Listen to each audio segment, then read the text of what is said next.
उत्तर प्रदेश के मुख्यमंत्री योगी आदित्यनाथ ने प्राकृतिक खेती कार्यशाला में शामिल होकर रासायनिक खेती पर गंभीर चिंता जताई है।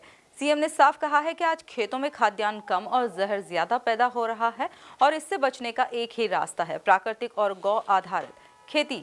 देखिए खास रिपोर्ट। कानपुर में प्राकृतिक खेती कार्यशाला, सीएम योगी आदित्यनाथ हुए शामिल। सीएम बोले, खेतों में खाद्यान्न कम, जहर ज्यादा। 34 जिले तेजी से गौ आधारित खेती की ओर बढ़ रहे। गंगा किनारे 27 और बुंदेलखंड के 7 जिले चिन्हित। प्राकृतिक खेती की तरफ बढ़ रहा मध्य प्रदेश। कानपुर में आयोजित प्राकृतिक खेती कार्यशाला में मुख्यमंत्री योगी आदित्यनाथ ने किसानों को संबोधित करते हुए कहा कि खेतों में अत्यधिक केमिकल और फर्टिलाइजर के इस्तेमाल से खाद्यान्न की गुणवत्ता लगातार गिरती जा रही है। उन्होंने कहा कि प्रधानमंत्री नरेंद्र मोदी भी लगातार क्वालिटी लाइफ पर जोर दे रहे हैं और इसके लिए प्राकृतिक खेती बेहद जरूरी है। सीएम योगी ने बताया कि अगर किसान प्राकृतिक और गौ आधारित खेती अपनाते हैं तो प्रति एकड़ 10 से 12 हजार रुपए तक की बचत संभव है। पहली बार आपने देखा होगा सॉयल हेल्थ कार्ड के माध्यम से धरती माता की स्वास्थ्य का परीक्षण शुरू हुआ। प्रधानमंत्री कृषक बीमा योजना के माध्यम से उन अन्नदाता किसानों को फसल की गारंटी की सुरक्षा मिली, आपदा में गारंटी की सुरक्षा मिली। पहली बार प्रधानमंत्री कृषि सिंचाई की गारंटी मिली। पहली बार अन्नदाता किसान के लिए प्रोक्योरमेंट के सेंटर स्थापित हुए और पहली बार अन्नदाता किसानों के लिए किसान सम्मान निधि की घोषणा हुई। यानी एक एक कड़ी को जोड़ते गए आपको जो फर्टिलाइजर कोऑपरेटिव सोसाइटी में मिलती है, अंतर्राष्ट्रीय बाजार में उस बैग की कीमत होती है 4000 रुपए।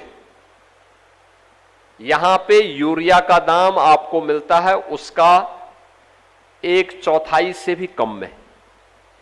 ये सारी सब्सिडी भारत सरकार भरती है। मोदी जी ने अन्नदाता किसानों के लिए दिया है कि अन्नदाता किसान बदहाल न हो बल्कि समृद्ध हो, इसके लिए प्रयास किया। लेकिन जो 1000 रुपए या 1200 रुपए या 300 रुपए आप केमिकल फर्टिलाइजर या पेस्टिसाइड में खर्च कर रहे हैं प्रति एकड़, और प्रति एकड़ अगर आप उसकी लागत देखेंगे तो केमिकल फर्टिलाइजर में एक किसान कम से कम 10,000 से 12,000 रुपए खर्च करता है। अगर उससे उसका उत्पादन होकर के किसान की मेहनत को नहीं भी जोड़ें तब भी हम उसके साथ जोड़ते हैं तो वह 25,000 या 30,000 रुपए कमाता है और 10 से 12,000 रुपए की लागत आती है तो उसका कुल साल भर में मुनाफा पड़ जाता है। कुल साल भर की जो लागत आती है वह बामुश्किल 10,000 रुपए भी उसको नहीं मिलती है, यह भी नहीं मिलता। दूसरा, आपका जो प्रोडक्ट है केमिकल फर्टिलाइजर और पेस्टिसाइड से ये जो उत्पादन होता है ये दुनिया के मार्केट में ये अप्रूव नहीं होता है क्योंकि उसमें फर्टिलाइजर की मात्रा ज्यादा होती है, केमिकल की मात्रा या पेस्टिसाइड होने के कारण उसको लोग अनफिट कर देते हैं। अब इससे बचाव के लिए मोदी जी ने एक नया तरीका बताया। उन्होंने कहा इसका तरीका है कि हम जहर मुक्त खेती करें। योगी आदित्यनाथ ने कहा कि उत्तर प्रदेश में पिछले 5 वर्षों में प्राकृतिक खेती को बढ़ावा देने के लिए लगातार प्रयास किए जा रहे हैं। प्रदेश के 34 जिले तेजी से गौ आधारित खेती की ओर बढ़ रहे हैं, जबकि मां गंगा के किनारे बसे 27 जनपद और बुंदेलखंड के 7 जिलों को विशेष रूप से प्राकृतिक खेती के लिए चिन्हित किया गया है। अन्न के नाम पर जहर,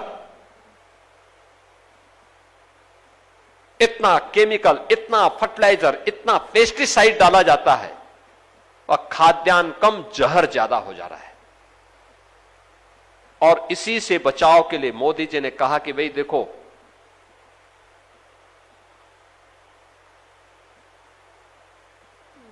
क्वालिटी ऑफ लाइफ महत्वपूर्ण है। जान है तो जहान है।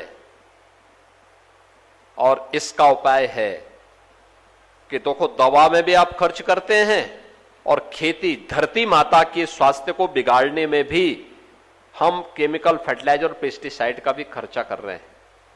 अगर हम इसका उपयोग बंद करके प्राकृतिक खेती की तरफ चले,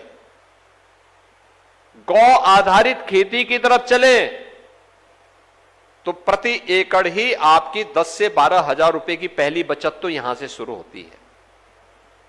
दूसरा, जब 10 से 12 हजार रुपए की बचत यहां से होती है तो शुद्ध मुनाफा आपका।